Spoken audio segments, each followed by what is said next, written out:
আপনারা ভালো করে কাজ করেন, ঘুষ খাওয়াটা বন্ধ করেন, দুর্নীতি বন্ধ করেন। দেশে অন্ধ অন্ধ দুর্নীতি ভরে গেছে।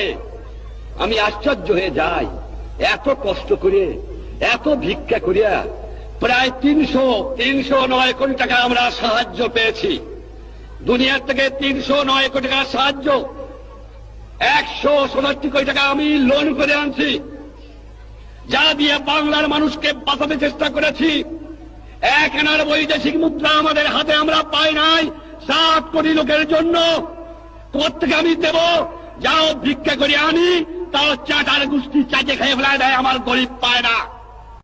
এত চোরের চোর, চোর কোথেকে যে পয়দা হয়েছে আমি জানি না। পাকিস্তানের সব নিয়ে গেছে, কিন্তু এই চোরটুক ফিরে গেছে আমার কাছে। এই চোর নিয়ে গেলে আমি বাঁচতাম, কিছু দালাল গেছে, কিন্তু চোর গেলে বাঁচা যাবে। তারা 20 জন লোক শিক্ষিত।